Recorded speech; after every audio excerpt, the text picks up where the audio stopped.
कुदरत के नियम अनुसार कोई भी जीव इस पृथ्वी पर एक निर्धारित सीमा से ज्यादा अपनी तादाद नहीं बढ़ा सकता और अगर किसी जीव ने ऐसा किया तो उसको इसके भयंकर परिणाम भुगतने ही होंगे। और ये संभवामी युगे युगे हर बार, हर सदी में, हर समय समय पर होता रहा है। नो दोस्तों, डोंट गेट मी रॉन्ग। मैं यहाँ पर कोई पौराणिक या धार्मिक बातें नहीं करने वाला हूँ, लेकिन मैं यहाँ पर जो बात करने वाला हूँ वो इस पृथ्वी के हर जीव को लागू होती है। जब जब इस पृथ्वी पर संतुलन बिगड़ता है तो पृथ्वी अपना संतुलन संभालने के लिए एक छोटी सी करवट लेती है और दोबारा संतुलन बनाने वाली इस स्थिति को कहा जाता है इकोलॉजी।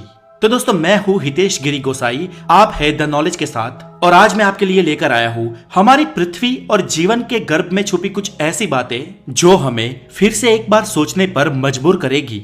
चलिए बात की शुरुआत करते हैं अफ्रीका के जंगलों से।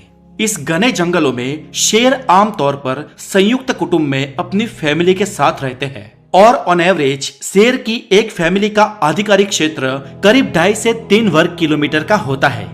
जंगल में पेड़ पौधे और वनस्पति को जिब्रा, हिरन या साबर जैसे स्तनधारी जीव खाते हैं और ये स्तनधारी जीव लेपर्ड, बाघ या शेर जैसे जीवों के आहार होते हैं। अब दोस्तों, यहाँ पर समझने वाली बात कि इस ब्रह्मांड में एनर्जी स्टैटिक है और उस स्टैटिक एनर्जी का नियम हमारी पृथ्वी पर भी लागू होता है।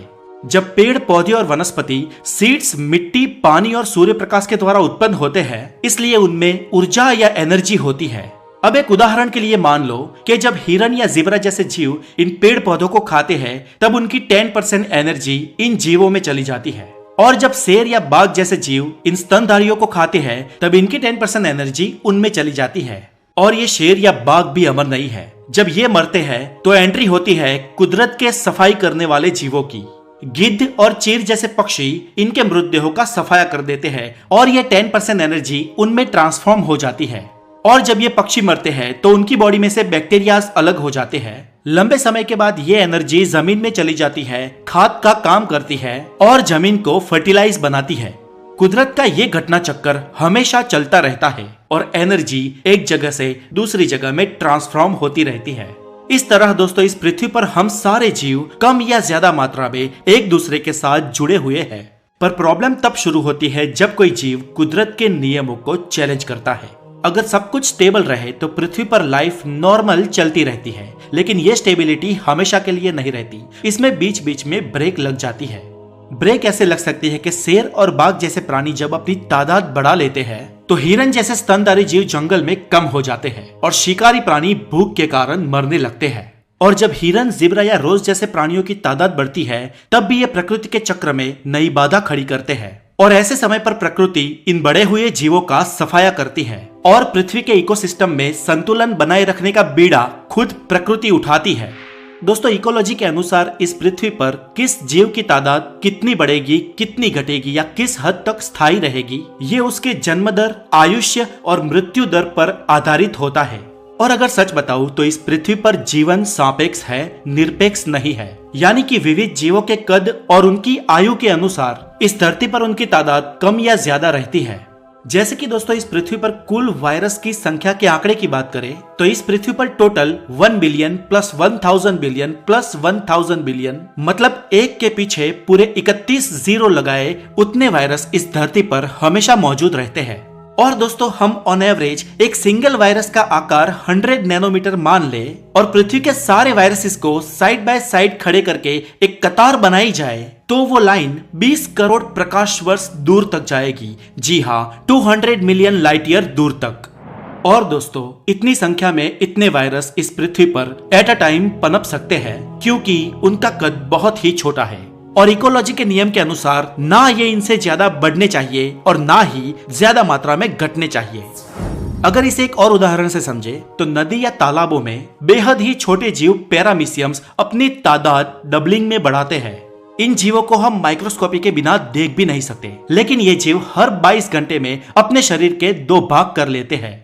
यानी 1 में से 2, 2 में से 4, 4 में से 8, 8 में से 16 और ऐसे अविरत रूप से वो अपनी तादाद हर 22 घंटे में बढ़ाते रहते हैं। और दोस्तों, ये बाइनरी या डबलिंग का आंकड़ा इतना खतरनाक है जिस पर आपको विश्वास ही नहीं होगा। अगर पैरामीशियम नाम का ये एक जीव 1 जनवरी से अपनी तादाद बढ़ानी शुरू करता है तो 7 मार्च तक इस छोटे से जीव की तादाद इतनी बढ़ जाएगी कि यह पृथ्वी पर 4 स्क्वायर किलोमीटर की जगह रोक लेगा। और दोस्तों, आप मानो या ना मानो, लेकिन ऐसे ही चलता रहे तो 12 अप्रैल तक तो ये जीव अपनी तादाद इतनी बढ़ा लेगा कि वो खुद पृथ्वी जितने बड़े आकार की जगह रोक लेगा, यानी पृथ्वी के पास एक पूरी दूसरी पृथ्वी खड़ी कर दो उतनी जगह। लेकिन शुक्र है कि ऐसा होता नहीं है, क्योंकि ये जीव पृथ्वी पर बोझ बन जाए और इकोलॉजी की धज्जियां उड़ा दे, उस हद तक प्रकृति उसे कभी बढ़ने ही नहीं देती। और पैरामीशियम्स की ऐसी लगातार तादाद ना बढ़ सके, इसलिए प्रकृति ने डिडिनियम नाम का जीव उत्पन्न किया है। यह भी बहुत छोटा जीव होता है, लेकिन अपने जहर से पैरामीशियम्स को मार देता है और उनका भोजन बना लेता है। और उनके भोजन की यह प्रक्रिया 24 घंटे लगातार चलती रहती है। वैसे ही अटलांटिक महासागर में एल नाम की मछली करोड़ों की संख्या में होती है, लेकिन इंटरेस्टिंग बात यह है कि यह मछली अपने अंडे रखने के बाद ही तुरंत मर जाती है, यानी उसकी तादाद में समतुलनता बनी रहती है। अब दोस्तों, ये सब उदाहरण देख के हम में ये प्रश्न होना लाजमी है कि कुदरत ने वस्ती नियंत्रण का ये कायदा मानव जात पे लागू किया है या नहीं किया है। तो दोस्तों, इसका जवाब ये है कि कुदरत सबके लिए समान है और इंसानों पर भी ये कानून लागू होता है। लेकिन हमारे तबीबी विज्ञान और संशोधनों ने कुदरत के इस कानून को कुछ हद तक तो चैलेंज किया ही है। पर दोस्तों, फिलहाल के लिए समस्या ये है कि हम इंसानों ने अपने स्वार्थ के लिए इस पृथ्वी को बहुत ही गंदा किया है।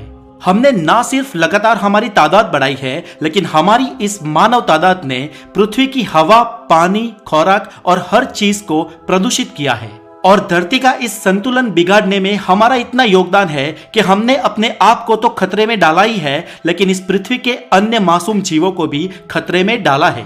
और इसका हिसाब प्रकृति कब लेगी ये तो न मालूम, लेकिन हम आज भी हमारी इस गलती को सुधार सकते हैं। हमारे पास अभी भी वक्त है इस पृथ्वी को क्लीन करने का। हमारे पास वक्त है दूसरे जीवों के साथ तालमेल साध कर जीवन निर्वाह करने का। हमारे पास अभी भी वक्त है प्रकृति के नियमों का पालन कर प्रकृति की हरियाली गोद में जीने का। और हमारे पास अभी भी वक्त है हमारी आने वाली पीढ़ी को एक बेहतरीन दुनिया दे जाने का। हम आर्थिक विकास की आड़ में जीवन का गला ऐसे ही घोटते रहे और हम अगर अभी भी नहीं सुधरे तो आगे चलकर देर हो जाएगी। इसलिए ये विचार करने का, फिर से मंथन करने का समय है। तो दोस्तों, आज के लिए इतना ही। अगर आप नए हैं तो द नॉलेज को जरूर सब्सक्राइब करें और आप हमारे दूसरे चैनल द गोसाई को भी जरूर सब्सक्राइब करें, जिसका लिंक नीचे डिस्क्रिप्शन में दिया हुआ है। और अपना बहुत सारा ध्यान रखें। Have a wonderful day. Take care.